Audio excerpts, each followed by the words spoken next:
The category is live, work, pose.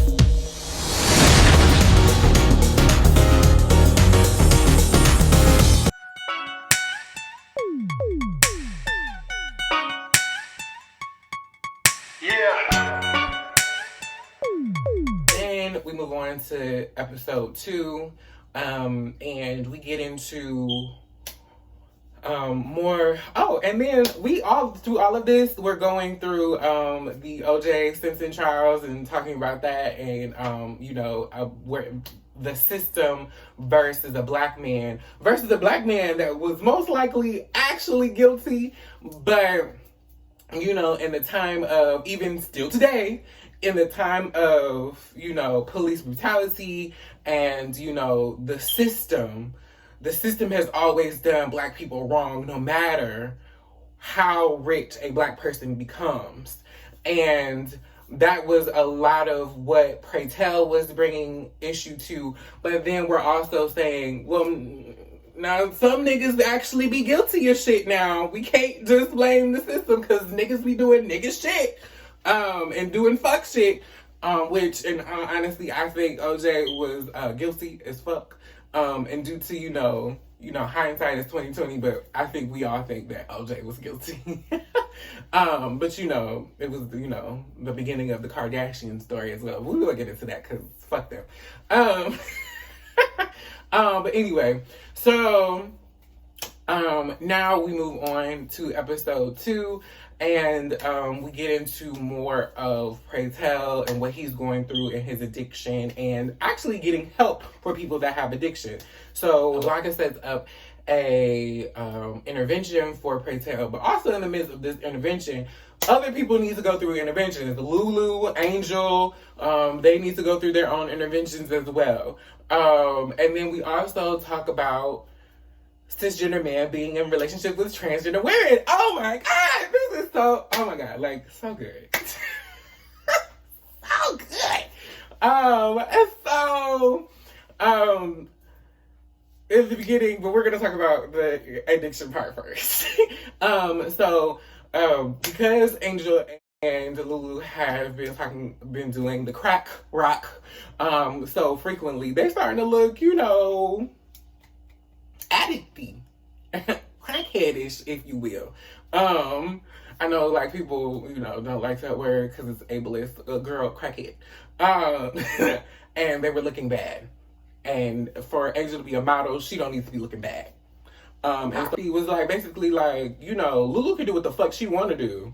But you, my love, the love of my life, my fiance, the woman of my future children, you need to do this for us. You need to get off that shit. I'm not just going to let you be on your shit. I was like, ooh. I was like, if we all had a man like Poppy. And,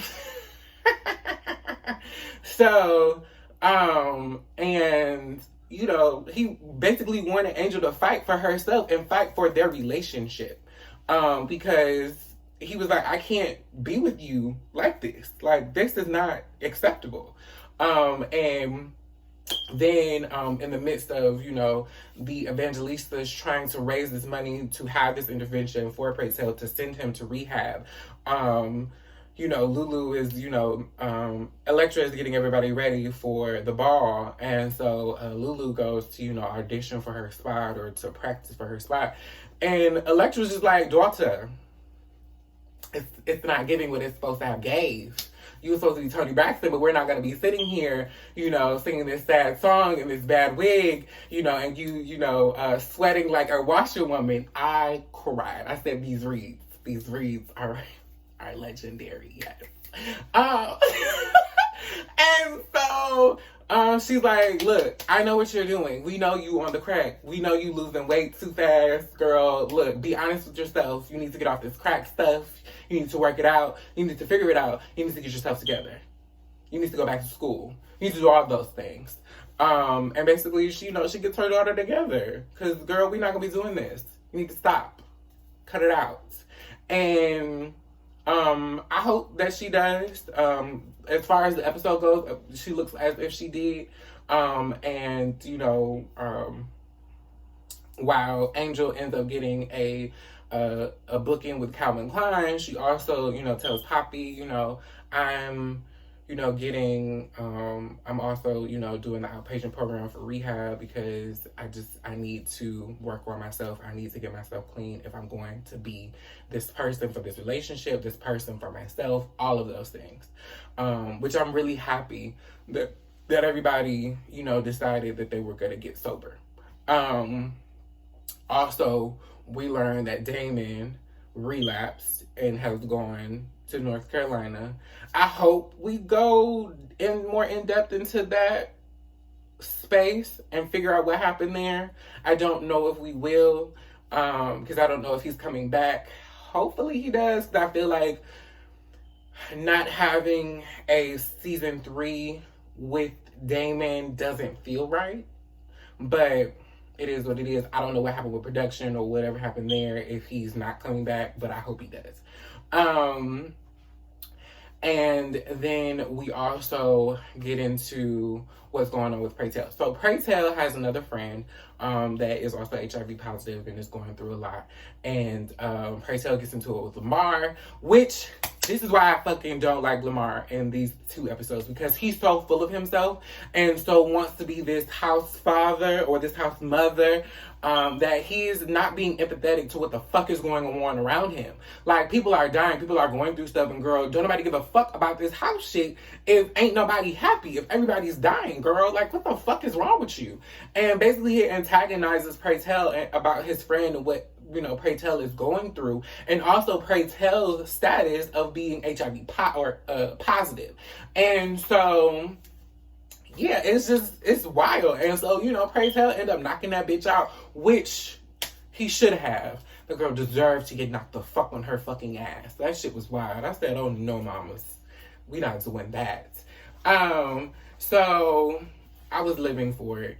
And then we get into also, you know, his friend's addiction, and you know, Pray Tell ends up having to save his friend from killing himself because his friend does pills. And I was like, ooh, shit, girl. Like, it's one thing we talking about alcohol, but fucking pills, crack, all that shit. I'm like, God damn. I drink alcohol, but I ain't never, ooh, child. Alcohol, a little bit of weed here and there. But girl, crack, pills, prescriptions. Ooh. But, you know, I'm not here to judge, but girl, I'd be like, child, I'm too scared. I'm scared. I'm a scary bitch. I don't even like being high sometimes. So, all of that, I'm like, girl, ain't enough escapism in the world. But I totally understand. And I don't mean to offend. I'm just, child. Anyway. But, so he ends up having to save his friend, and because he's made this decision to save his friend, him and his friend have made a pact to do better and to fight. And it was a really powerful moment. That moment, but also the moment between Pray Tell and Ricky. Child, when I tell you that, I know that was Pray Tell's rock bottom. I think he hit bottom 2 times in this episode. When Ricky decided to leave, and when his friend almost killed him, when he realized his friend almost was going to kill himself. I think those were his rock bottoms. Because that emotional space that he went through with Ricky, and, you know, going through the rejection. It was like he went through the stages of grief all in that one scene, and it was very, like, I was like, shit. I was like, the acting, the chef's kiss. But you know, he was rejecting the thought of Ricky leaving. Then he tried to guilt Ricky into leaving. Who gonna love you like I love you, and and you ain't nothing but this, that, and the third. And I was like, shit, girl, definitely leave. This man is toxic. And then he basically told, you gonna leave me like everybody else just leave me? You can't leave, And he did all of this, and it was like, ooh, girl. And then Ricky was like, I still gotta go. Like, I love you, but I still gotta go. And I was like, fuck. I was like, fuck, girl. And then he was like, well, just get the fuck out. Get out. And I was like, girl. I was like, whew. But I was happy that Ricky left because Ricky made a decision for himself that was the best one for him. He did not allow himself to be emotionally manipulated into staying with Praytel, and I was happy for him for that. Praytel, at the end of the episode, eventually decides to go get some rehabilitation and accept his family's gift of, you know, getting yourself together because we want you to be here because we love you. Even though he read them girls down during that intervention, I was like, girl, me and my sister said, girl, if Praytel had talked to us the way he was talking to them, since we would have had to fight. Like, we would have had to go blow for blow because there was no way you was going to talk to me that crazy when I'm just telling you how much I love you and how much I want you to get help, and you talking about, Because the way he did Angel, talking about, if I wanted advice from a crackhead, I go on the street, girl, what? Child, it would have been over. It would have been over. And then, you know, him and Elektra almost got into it because I was like, I was waiting for Elektra to slap the shit out of him, but I was like, but Blanca stopped her, even though Blanca should have slapped the shit out of him for the shit that he said to her, but it is what it is. Where we talk about Blanca and her new man, Chris. Oh my God. They're so cute, first of all. And Chris wants Blanca to meet his family. And so she's apprehensive. And then she meets them twice. So they go to dinner twice. So the first time, it goes really well in the beginning. And then his mother gets kind of spicy. She's like, well, do you want children? Because I feel like she had clocked it at that point. She kind of figured it out at that point. But she wasn't sure. Because, you know, Blanca's a bad bitch. She's very possible. Blanca, you know, just kind of says, oh, well, you know, I have 4 children already. And she's like, 4? Oh, my God. But at this point, Chris's mother has already judged her because they call his parents the Huxtables because his mother is like a lawyer or some shit, and his father is like a psychiatrist. And basically, they went to Spelman. His parents went to Spelman. His mama went to Spelman. His daddy was from Morehouse. So, like, they're very much, you know, those black people. And so his mother has judged Blanca from the beginning because Blanca is from the projects. She's only a nurse's aide. And so, you know, her son is a doctor, a fine-ass doctor. And she's basically, like, trying to size up Blanca. And Blanca's not here for it. You know, she's, you know, standing her ground. But Chris didn't come to her defense the way she felt like he should have. And so she talks to Elektra and Angel about it. And so Electra's like, you are my daughter. You are everything. And I was like, period. Because who? Yeah, no. You can't just let him do that. So she ends up checking Chris about the situation. Like, hey, like, I don't like how you allowed your mother just to talk to me crazy. Because that's not fair. If you want me to be in your life, that's cool. But you also have to defend me because I am a trans woman. And if we're going to be in this, you have to understand the things that I go through. Period. So I was here for it. And so the next time that she meets his parents, it's just his mother there. His father is on, has an appointment of some sort or whatever. And so he hasn't shown up yet. But Blanca and her mother and Chris's mother end up getting into it about Blanca not being able to speak French. And so Blanca's like, bitch, I speak conversational Spanish because my mama is Spanish, but she preferred us to speak English, which in a lot of Spanish-speaking homes, because people want their children not to have accents and not to be judged for the ability to be Spanish-speaking. Because in this country, people are bigots. She doesn't know other languages because she went to a fucking public school in the Bronx, in projects. Like, how are we even, like, how is that even, like, a thing? Like, how are we even having this conversation, lady? And so basically, she comes out and says, bitch, I'm transsexual, and your son loves the fuck out of me. And I was like, ooh, girl, okay, here we are. We said it out loud. All right. Full disclosure. And at first, I thought Chris was going to let her go, which pissed me off. I was like, Blanca's getting up and walking away. Chris not really saying nothing. So Blanca's gonna walk away and this is gonna be in a relationship, and that's just it. And I was sad. But then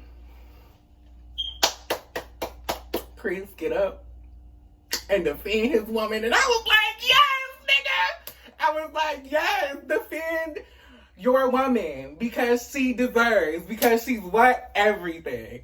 And he basically tells his mama, like, look, like, I understand that this is what you saw your life for me to be, or my life to be, but it's my life. And Blanca is also my life. Okay, she's your life? Yes. Okay, I love you. Okay, he said, I love you. He meant that shit, girl. I was like, yes.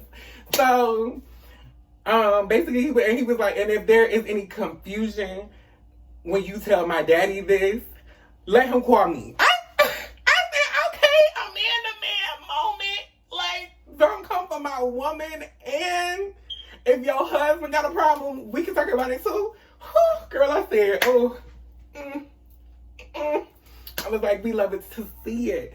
So, I'm just so happy that, you know, Blanca got the ending that she deserved in this episode. Now, I don't know what's going to happen for the rest of the season, but I'm happy that she got what she deserved because Blanca is what? Everything. So, that's kind of the end of the episode. I hope you guys enjoyed. I can't wait to see you next week for the next review. As I said, I'm going to be posting these every Tuesday. And yeah, I hope we just enjoy this last season together. I hope y'all enjoy my reviews. Don't forget to like and subscribe. And comment, of course, because I love to hear you guys' thoughts on the episode. But thank you so much for watching, because it could have been anywhere else on the internet, but you decided to watch me. Bye!